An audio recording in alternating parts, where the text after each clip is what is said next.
partner, ito ang unboxing ng ating portable aircon, ang EcoFlow Wave 2. Una nating bubuksan dyan ang kasama nitong chair.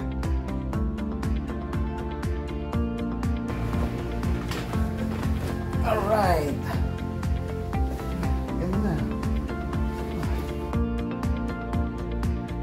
Next naman, yung battery.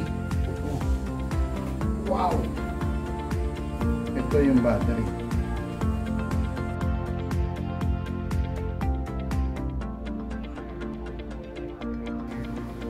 Charging. Ayan. Pwede siyang car charging, solar charging, AC outlet charging, at saka pwede siyang Delta series na power station na EcoFlow din. At ito na mismo yung unit, yung air conditioning unit. Nandiyan kasama yung mga accessories. This is it.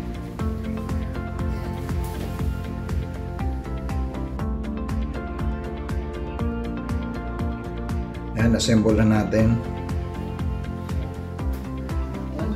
Yung battery niya.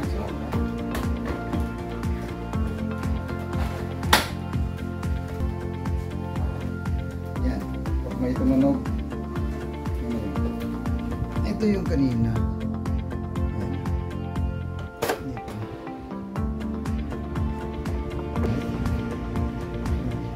Dito. Pag nag-charge tayo ng battery, ito.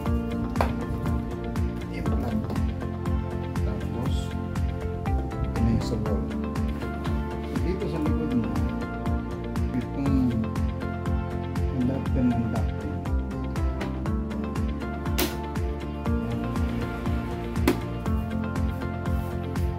Tapos ito, may drain siya. May yung water drain. Ayan. Kakabit natin ito.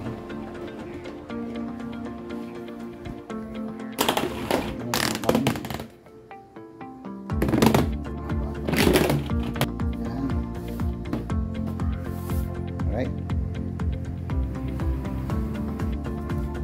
Ito naman yung unlock niya. Pag tinanggap, so tanggalin natin ito.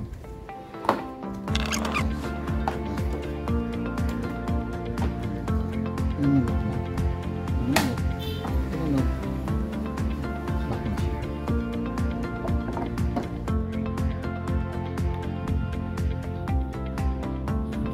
Meron siyang, pwede siya mag-charge Type-C at saka USB sa battery. So yan, naka-on siya. Ano natin? Long press. Yan.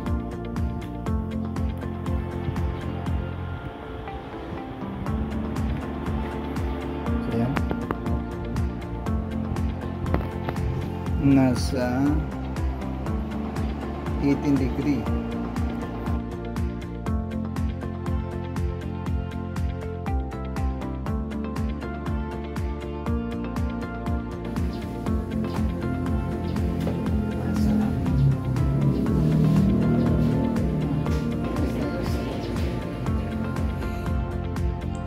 Ito yung kaninang kasamang chair. Ang ganda niyan. Yan. EcoFlow Wave 2. Mamaya, ayan ay i-install natin sa mismong camper natin, sa SUV camper. At doon ay set up natin yung mga ducting na yan. At pagaganahin din natin. Ang coverage nito na area ay nasa 10 square meter.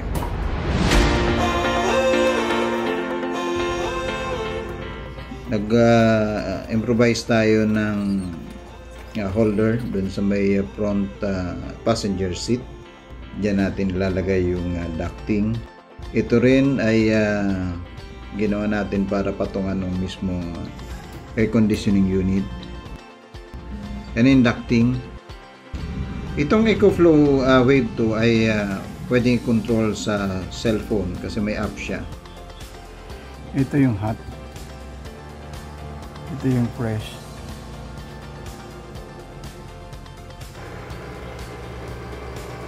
Maandar na yung ating aircon. Ayan, sakto lang siya dyan sa gitna. Napakalamig niyan. Ang purpose nito, pagdating mo sa campsite, ay hindi mo kailangan paandarin yung engine ng camper. So may sarili siyang air conditioning.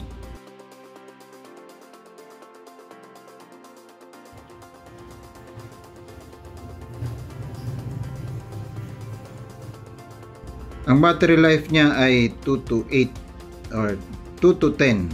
Kaya pa hanggang 10 hours. Depende dun sa mode ng aircon. Kung sa gabi rin naman siya gagamitin pag malamig, ay pwede nang yung eco mode. Yun yung mga 8 to 10 ang itatagal niya. Pero kung naka-manual mode ay mga 2 to 4 hours lang. Partner, yan ang ating unboxing and testing. Thank you for watching.